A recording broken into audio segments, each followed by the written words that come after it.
People interested in true crime are always baffled by the why. Why would someone do these things? What path in life could possibly have led them to commit such atrocious acts? In this podcast, we aim to explore the upbringings and backgrounds of some of history's worst criminals, but with a twist.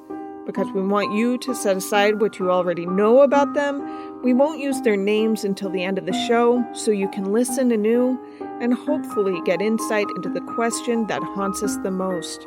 Why did they do it? Join us as we explore the catalyst.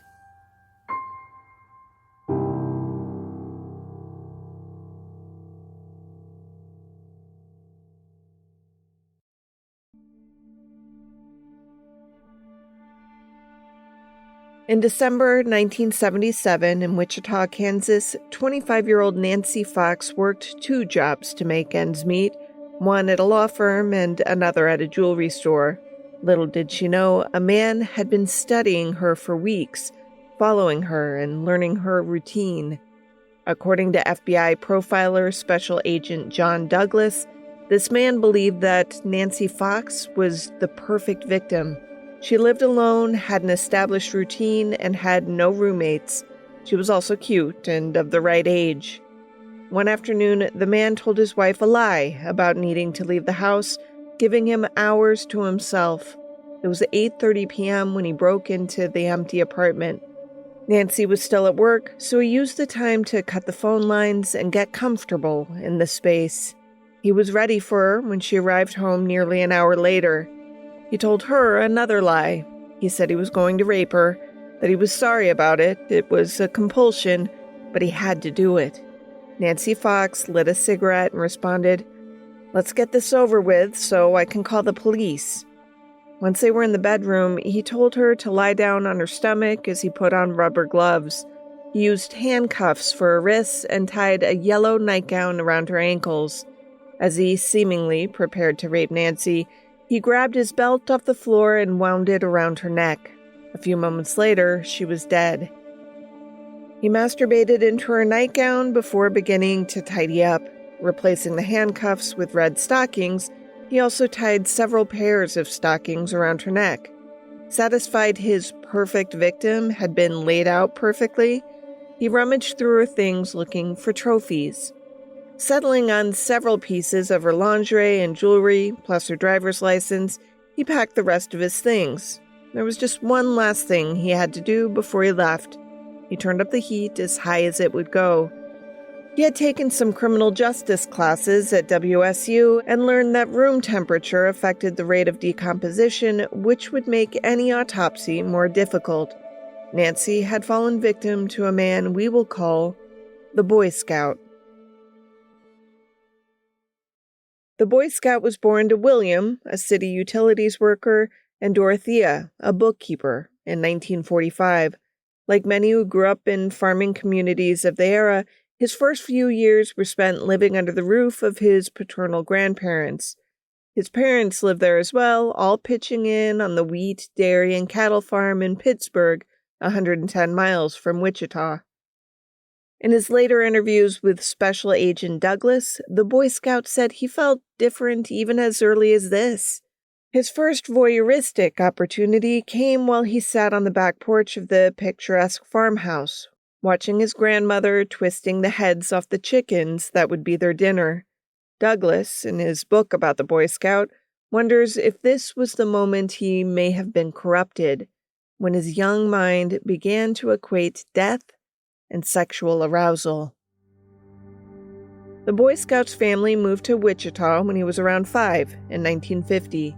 They settled into a 3-bedroom home on North Seneca Street on the northwestern edge of town, only 10 minutes from his dad's new job at Kansas Gas and Electric. Those who grew up with the Boy Scout remember him as a shy, quiet kid who didn't participate in the neighborhood stickball games that were all the rage at the time.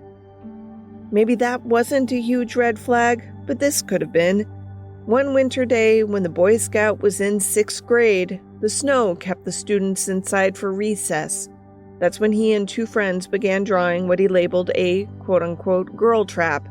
His friends went along with this, agreeing that they knew plenty of girls in their class who were annoying. But the trap that the Boy Scout was drawing in colored pencil was a slaughterhouse based on none other than the murder castle designed by H.H. Holmes. He had read about Holmes in his murder hotel and become obsessed. While his two friends drew the interiors of the hotel, he drew steel cages and flames that shot out of walls to roast his victims. When their teacher came over to see what the boys were furiously whispering about, the other two boys had the decency to look ashamed. But the Boy Scout excitedly began to explain how it would all work to his teacher. One of those friends would later sobbingly tell profiler John Douglas that he knew something wasn't right at that moment, but he never would have guessed his childhood friend would turn out to be such a horrific killer. In 1955, when the Boy Scout was about 10 years old, his family bought its first TV. All four boys loved to watch the Mickey Mouse Club. According to Psychology Today, around the same time that he was drawing his terrifying picture of his murder castle, he had a raging and violent crush on arguably the most popular Mouseketeer, Annette Funicello. Except where other kids fantasized about taking her out on a date, perhaps even marrying her, the Boy Scout wanted to kidnap her and tie her up. After graduating high school, he stayed around Wichita for a few years, working at the same grocery store where his mother worked as a bookkeeper. He attended Kansas Wesleyan, 90 miles north, but left after a year to enlist in the Air Force. With less than stellar grades and the Vietnam War ramping up, he was a prime target for the draft. By enlisting, he was able to control the branch he entered and possibly his assignment. Not wanting to be a pilot, he was unlikely to see the kind of combat other men his age were seeing in Vietnam.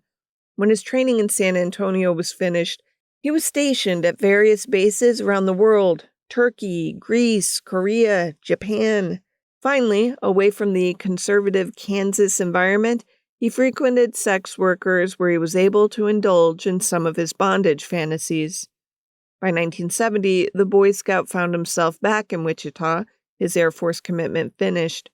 Soon after returning home, he met and married a woman named Paula, and the couple bought a home in nearby Park City where he worked at a Cessna plant. He ended up getting laid off from that job 3 years later. The economic downturn prevented him from finding another job for months, meaning Paula became the breadwinner for their family, something that didn't sit well with his controlling nature. With nothing better to do than drive Paula to and from work, he had plenty of time for his fantasies. Recording many of them in his journal, it wasn't long until mere fantasies were no longer enough to satisfy the beast within. That moment came in January 1974, when he first spotted the Otero family. He spotted them while driving Paula one day. Just as his family was on their way to start their day, the Oteras were climbing into their station wagon and pulling out of their driveway to do the same.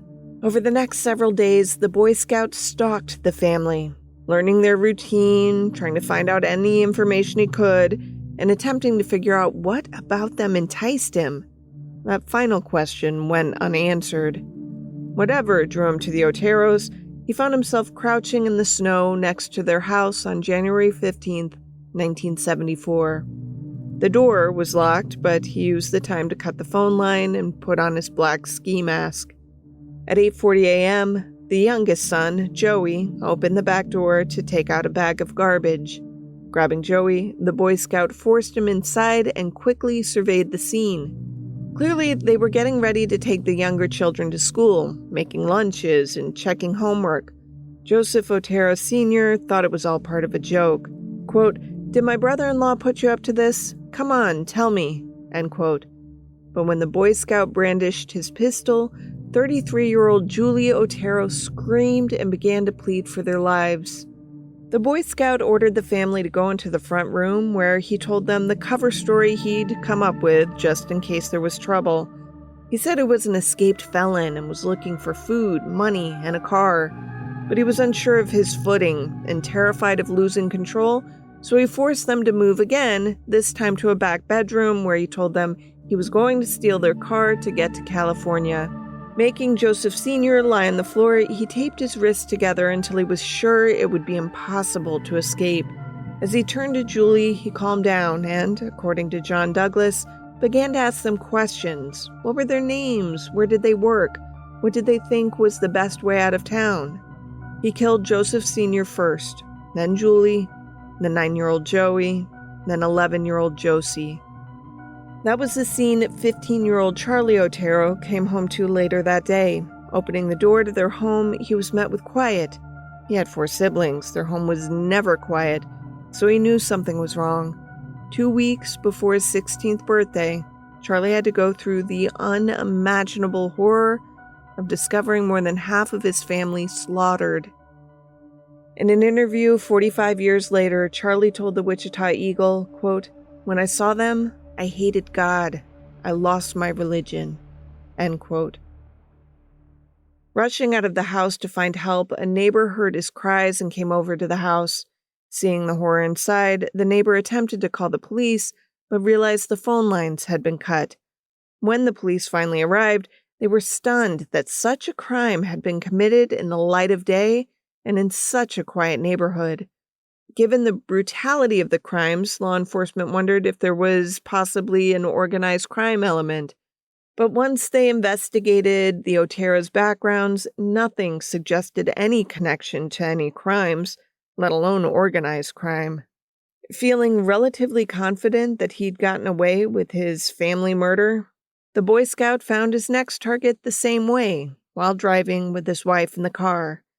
Only 2 months later, as he was taking his wife out to lunch, he noticed Kathy Bright getting her mail. John Douglas described that the Boy Scout later wrote in his journal that, quote, "The image of her jean jacket and beaded purse burned a black hole into his brain," end quote. Over the following weeks, he cased her house. There was a vacant lot on one side, while the home on the other side seemed deserted and looked perfect. By this time, he was enrolled at Wichita State University, majoring in, of all things, administration of justice. On April 4th, 1974, he sat through his morning classes and then drove to Kathy Bright's house. Just as he did with the Oteros, he cut the phone line before he broke in, but this time the house was empty. Deciding that was actually to his benefit, the Boy Scout used the time to plan what he wanted to do and exactly where it was going to happen. When the door eventually opened, he had it all planned down to the second. What he hadn't planned for was someone else walking through the front door. Kathy's brother Kevin entered the house first, followed by his sister. In an interview with John Douglas, the Boy Scout said he felt overwhelmed, but managed to put a sibling in each of the 2 bedrooms. Unnerved, he wanted to dispatch the brother first and shot him twice in the head. Then the Boy Scout turned his attention to Kathy. He attempted strangling her, but grew frustrated with how long it was taking, so he grabbed his knife. As he stabbed her, he heard the front door open. He reached the front window just in time to see Kevin, the man who had just been shot twice in the head, stumbling down the street. Thinking he had maybe only minutes before the police came, he grabbed his kill kit and ran out the door. Over the next few months, his anxiety was heightened, waiting for the moment the police knocked on his door, but it never came, even though Kevin had survived and his sister's murder became regional news. It would be 3 years before the Boy Scout's next murder, but it's unclear whether that long gap was because of the close call with the Bright siblings or because of the birth of his first child. Regardless, in early spring 1977, he spotted his next victim, or who he thought would be his next victim. He would later tell John Douglas the biggest lesson he had learned from Kathy's murder was that he should remain flexible just in case things don't go as planned. If conditions weren't right, he would bail, like he should have done 3 years ago. Or he could pivot, like on this night. Instead of killing his intended target, he spotted Shirley Vane's son walking on the sidewalk. Pulling a picture of his own family, he walked up to the boy and pretended to be a cop, asking the boy if he recognized the people in the photo. Obviously, the little boy didn't and went on his way, but the Boy Scout watched carefully to note which house he entered. 10 minutes later, he showed the same boy his gun to force his way into the house. Stepping inside, he found 2 other children watching TV and their mother, Shirley Vane, homesick from work. Locking the 3 children in the bathroom, he forced Shirley into her bedroom. As he bound her with black electrical tape, he explained how he was going to rape her before killing her and then her children. But after binding her ankles, Shirley vomited. The Boy Scout got her a glass of water and then ignored her pleas to not hurt her or her children. The phone rang from the living room, causing the children to start crying again. Likely frustrated, he looped a cord around her neck and pulled tight. Remembering that Josie Otero had initially woken up after he'd tried to strangle her, he added a second cord and then a plastic bag over Shirley's head. As she fought for her life, he masturbated over her, and when she was still, he ran from the house. When he wrote his after-action report in his journal, he said he wished he'd had more time to be able to kill the children, as he had specific plans for them. Shirley's children managed to crawl out of the bathroom window and run for help. The Boy Scout would kill again in 1977, just before Christmas. This was when he took his next victim, Nancy Fox, whom we described at the beginning of this episode. But here's the thing about the Boy Scout. He craved attention. The boy who had sat in the back of the classroom, blending in, was now doing the one thing he was truly excited about and proud of, and he needed people to see it, to be talking about it. At this point, he already had scrapbooks, that's plural, full of articles about the Oteros, Kathy and Kevin Bright, and Shirley Vane. Someone would have to find Nancy, who lived alone, before he would be able to add new clips to his collection. He didn't even make it to noon the following day after killing Nancy before he dialed the police and said, "You will find a homicide at 843 South Pershing, Nancy Fox." When the local news played the 911 call a few nights later, the Boy Scout's wife, Paula, said sleepily to her husband, "He sounds just like you." A gap most likely explained by the birth of his daughter, Carrie, born in 1978.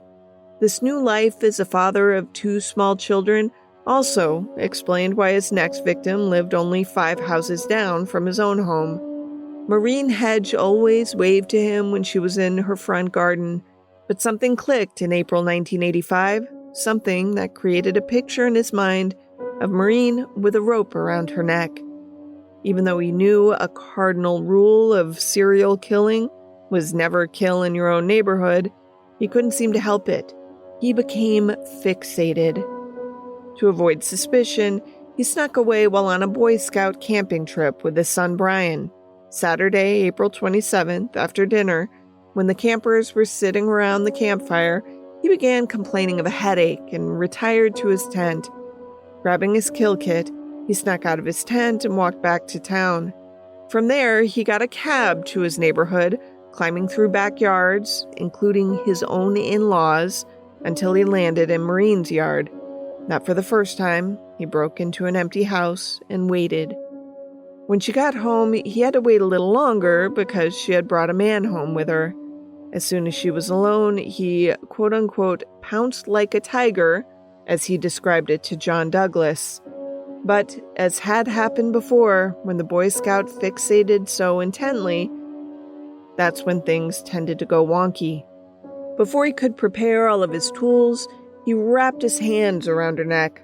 Thinking she was only unconscious, he handcuffed her and wrapped a ligature around her neck before realizing Maureen was already dead. Given the special circumstances of this murder, he knew he had to change his MO. So he decided to move his victim for the first time.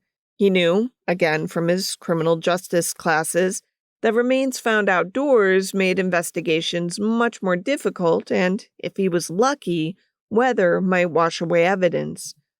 So he rolled her in a blanket and placed her into the trunk of her own car, which he then drove to Christ Lutheran Church, aka his family's church.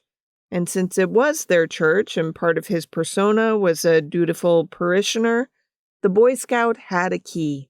Letting himself in, he carried Marie into the basement and laid her out on the floor. A few days earlier, he had taped black plastic all over the windows just in case he wanted to use the space for his nefarious deeds. Now here's where things get even weirder. Over the next few hours, he played what John Douglas called a deranged fashion photographer and posed Marine's body in a variety of positions, searching for the perfect shot. Of course, several shots included bindings, while in a few, he had arranged her clothes in what he considered sexy poses. He was so engrossed in his morbid photo shoot that he didn't realize the time until sunlight started peeking through the black plastic. Gathering up everything, including Marine, he drove 6 miles out of town where he dumped her body in a ditch and covered her with leaves and debris. He snuck back into the Boy Scout campground, relieved to see everyone was still asleep. Elated, he got to work scrambling eggs and cooking bacon for the hungry scouts that would soon awake. Even with another victim, the Wichita police had no leads in the search for the Boy Scout. Since 1974, local, state, and federal law enforcement had dedicated hundreds of thousands of hours and millions of dollars, but nothing of substance had been found. The only actual clues were those that the Boy Scout had led them to himself. Just like with his excited phone call to police after Nancy Fox's murder, he would leave behind little clues, and if the stupid people couldn't find the clues, he would be forced to call and lead them to it, or at least that's how he saw it. By 1991, the law enforcement team in Wichita was made up of exactly one detective, Lieutenant Kenneth Landwehr, and he told the local press that the chief of police had ordered the case to remain open because they had no more reasonable leads to follow. And there the case sat on Lieutenant Landwehr's desk for another 11 years. Out of the blue, the Wichita Eagle received a letter from the Boy Scout on March 19, 2004. The newspaper reported that the seemingly innocuous letter arrived with the morning mail, read by news clerk Glenda Elliott, who then gave it to Tim Rogers, an assistant managing editor. The letter was supplemented by a photocopy of Vicki Wegerly, the victim of a 1986 unsolved murder, and 3 photos of Wegerly, each showing her in a slightly different pose. In each image, she was dead. Suddenly, the case was relatively hot again. Another letter arrived on May 5, 2004, this time sent to KAKE-TV, the Boy Scouts' favorite news station. This included photocopies of 2 work IDs of 2 different men, one who worked for the Southwestern Bell Phone Company and the other for a local school district. Police confirmed that the phone worker was alive and well and confused, but the other ID led nowhere. No one by that name existed, and the logo used had been discontinued.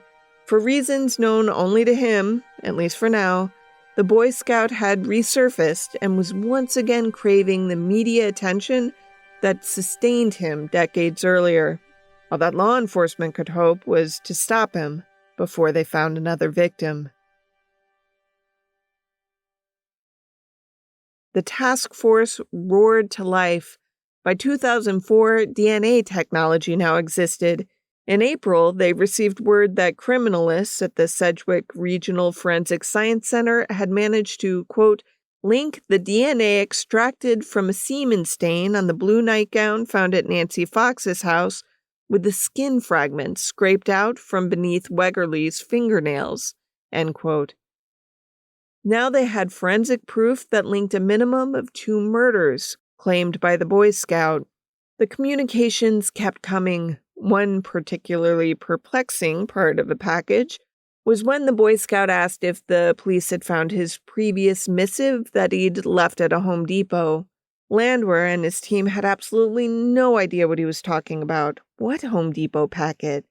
After finding nothing either inside or outside the local home improvement store, they managed to find something on the grainy surveillance footage of the parking lot. A man putting something into the bed of a pickup. And by an amazing stroke of luck, the truck belonged to a Home Depot employee. And even though he had thrown it in his trash, it hadn't been collected yet.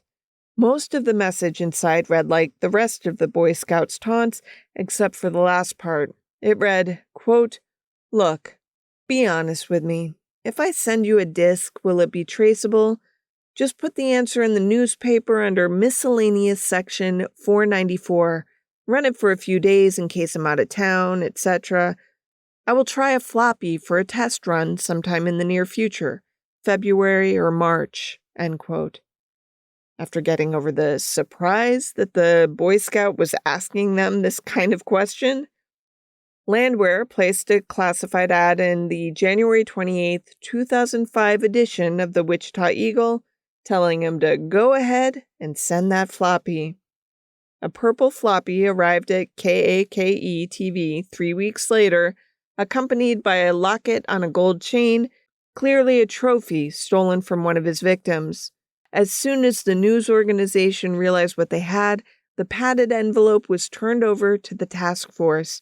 Landwehr told John Douglas that the entire task force was gathered around a computer screen as their tech expert popped in the disk.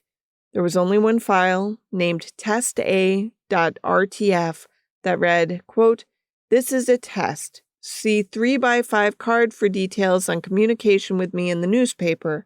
Any communications will have a number assigned from now on in case one is lost or not found," end quote. It took only minutes for investigators to nail down the identity of the person who created the file and determine it was created on a computer owned by Christ Lutheran Church. Detective Stone, the technical expert, pulled the church up on Google, and within seconds, the pieces that had been circling Wichita for 3 decades began falling into place.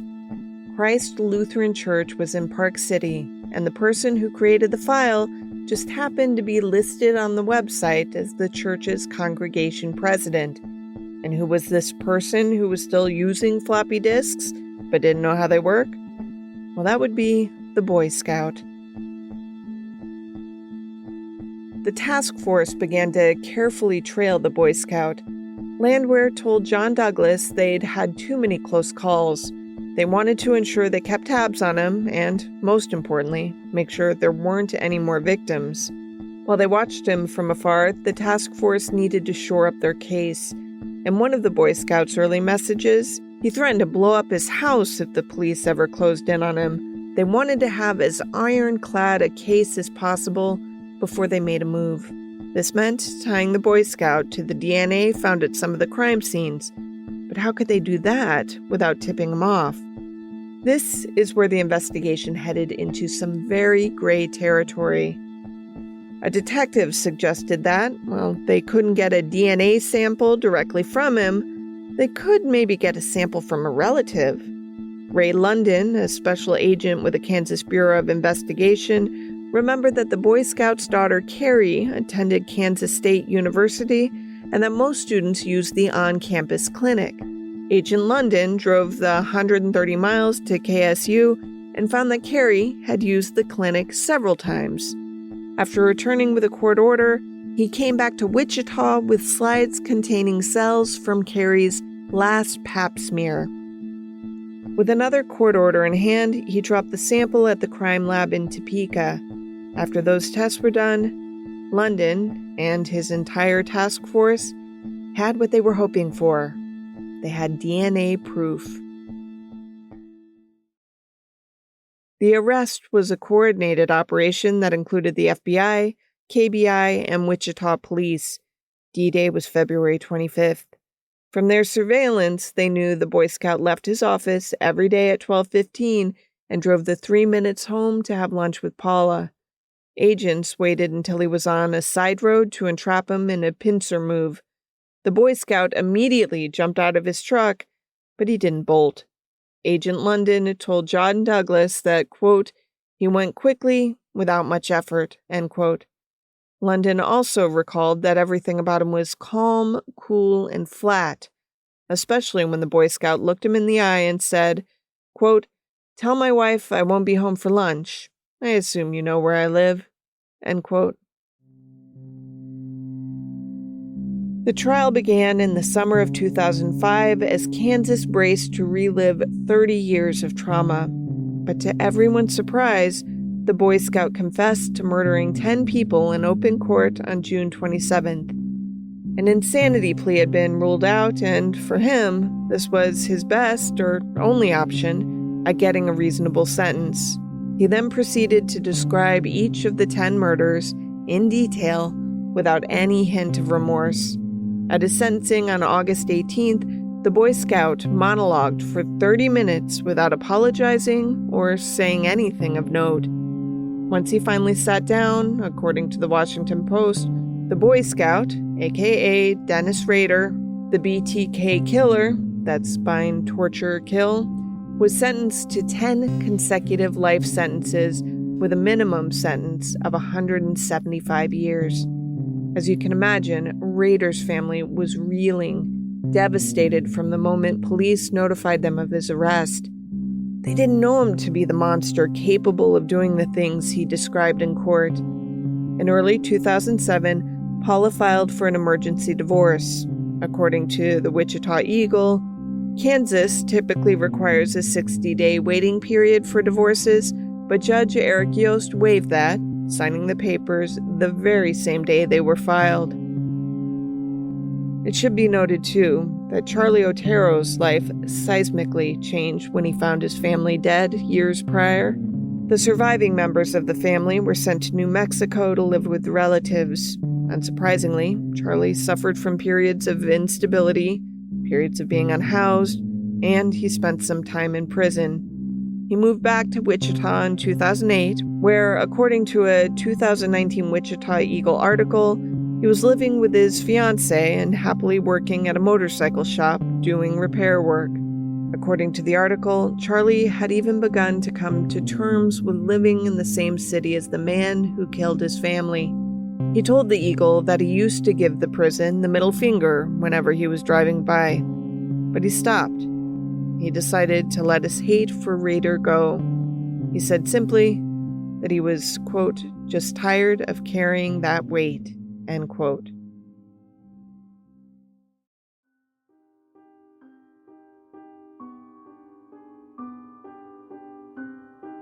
To research this episode, Jen Erdman read former FBI profiler John Douglas's book, Inside the Mind of BTK, the true story behind the 30-year hunt for the notorious Wichita serial killer. Additional sources included several articles from the Wichita Eagle, the Washington Post, and Psychology Today. The Catalyst is a production of Grab Bag Collab, created and engineered by Amanda Rossman, and narrated and edited by Amber Hunt. You can support us and our other programs at patreon.com/grabbagcollab. That's GRABBAGCOLLAB.